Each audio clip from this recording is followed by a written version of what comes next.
So you've been on a few dates with someone and they seem absolutely fantastic. They're charming, they're funny, they're intelligent, they're caring, and then they don't text back.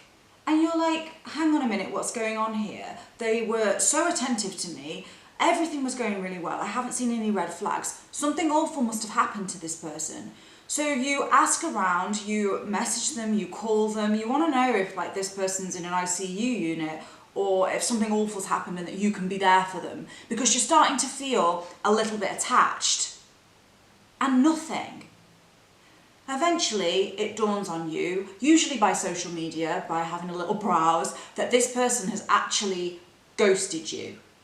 Now ghosting is where someone, anybody in your life, disappears without a trace and without any communication. But this isn't because they've died, this is because they have decided that you're no longer part of their bigger picture, their bigger plan in life. This is probably one of the hardest things, I think, for someone to move on from, because you're not offered closure like you might do had you had some sort of communication about what was going on. It's something that's happened to me, and it's something that's happened to many, many people that I've worked with, my friends, and I've been doing a bit of research recently, and I have different information coming at me, but I'm talking about 25% to 50% of people who are single have probably been ghosted or ghosted people themselves. When you initially get ghosted, it's quite common to feel, what have I done? What did I miss? Where did I go wrong? And you start to question yourself, which can lead you to feel like your self-esteem is getting a real beating. And if you've been ghosted a few times, your self-esteem will take a massive hit. That is normal. What isn't normal is ghosting itself. However, it's on the increase because so many people are doing it. And the more that people do something, the more normal it becomes, even if the thing that they're doing isn't healthy. My name's Abby Blaze and I'm a UK-based matchmaker and dating coach. And today I just want to run through 3 reasons why someone ghosts that have nothing to do with you, and also what you can be doing to move on from someone like that. One thing that I want to mention before I get going is that it is better for you to be able to blame a situation than it is to ever blame yourself or your ghost, because it is healthier and you'll be able to move on. However, when someone's treated you like that, it can be really difficult. So today we are going to embrace our ghosts and try to understand the mindset of someone like that and why actually they've done you a massive favour. So the first reason for why people might ghost is because they are not comfortable with conflict. This is an issue because actually conflict is essential in healthy relationships. And in fact, studies suggest that people who cannot handle conflict and have no conflict in their marriages, like none whatsoever, are much more likely to divorce than people who have healthy conflict. So if someone has decided that they're not going to communicate with you because they don't want to have any confrontation, what they've done is display to you that actually, I'm not someone who can handle conflict. These are like huge red flags. Now you might be thinking, hang on a minute, Abby, I absolutely would never mind if someone breaks up with me. I understand sometimes these things don't work. Maybe you've only had a couple of dates and you're thinking, you know, I don't mind if someone breaks up with me, I'm okay with that. I just don't like it when people don't tell me. The issue here is that your ghost doesn't think like that. Your ghost has perceived that you might respond in a negative way and would rather bury themselves in a metaphorical hole and hide until you retreat. So it's not about what you've done. You could be the most reasonable person on the planet. It's all about how they believe you might behave, or it could be how they've been treated in the past. Once again, not your problem, not your issue. The second reason why people ghost is a lot to do with their morals and what they think is acceptable and unacceptable and what they think is appropriate at that stage of dating. So sometimes people will ghost someone and not necessarily realise that they've done it because they think that this is normal behaviour. So this would unlikely be a situation where you've been with someone for 3 years and they decide to cut you out. that is much more extreme. However, a lot of people think it's acceptable to go on a first or a second date and then just casually phase you out.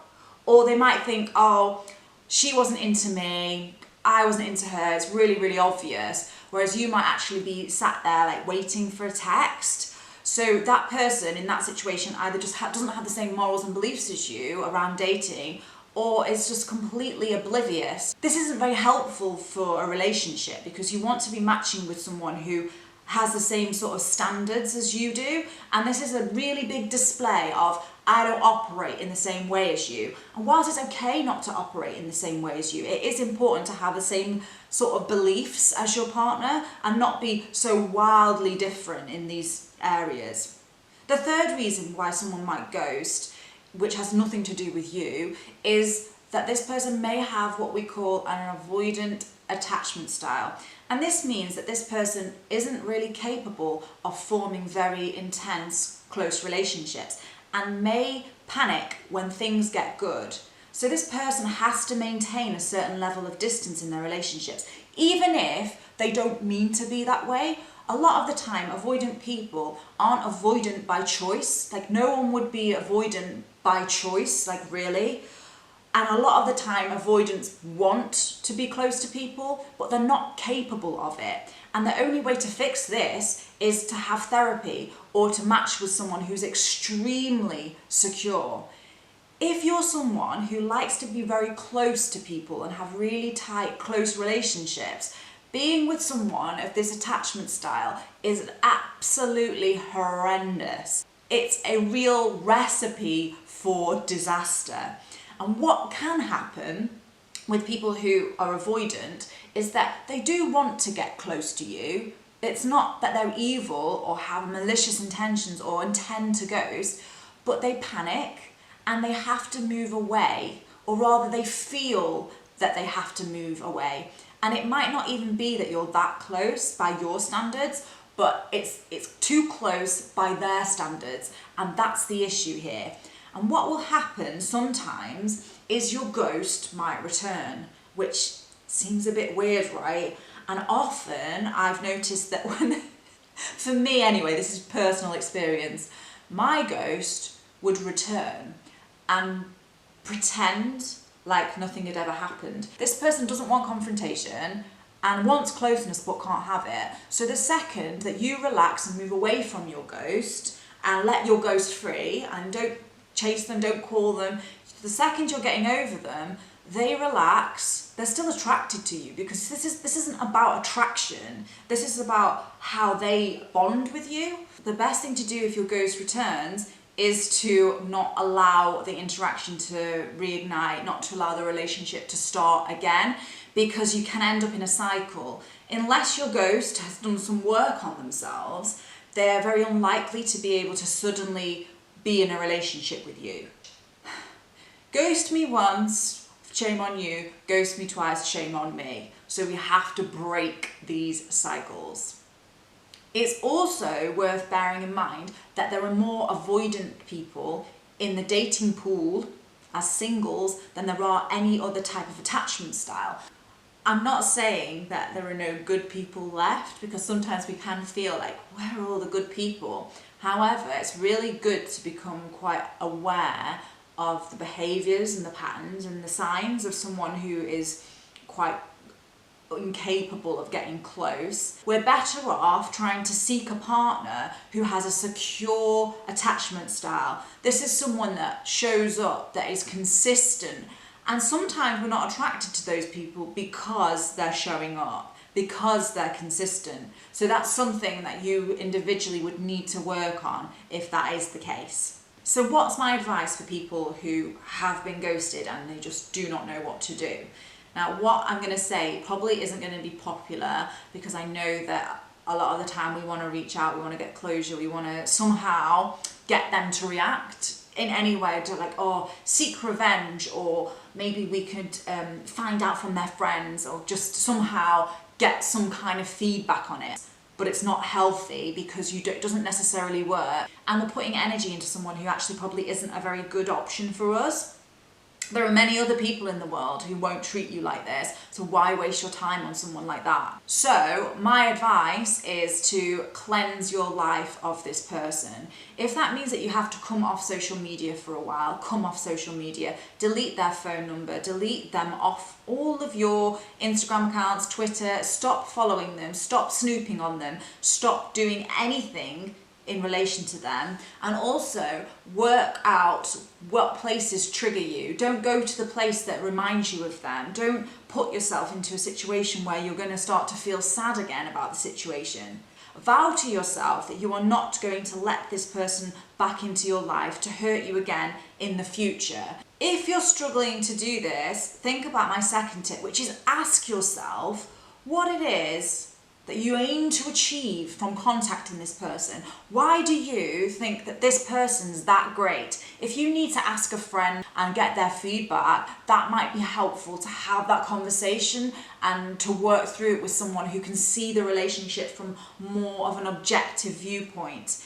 Sometimes we put people on pedestals and they don't deserve to be up there, and sometimes we have fallen for the idea of a person and then they ghost us, and it's like we ignore the fact that they're treating you in a way that's unacceptable and then gloss over all of that, and when they return just are so keen to get back with them that we fall back into that cycle. If you feel like, oh, I really want to contact them, ask yourself, what is this going to actually achieve? Like, even if they come back into your life, like, why would you trust this person in the future? Like, how are you even going to get around this? I think it's too much hassle to be dealing with when I know so many fantastic people exist in the world, and that you can maybe go find one of those and date one of those and not have all this hassle. And my final point is to vow never to ghost anybody in your life.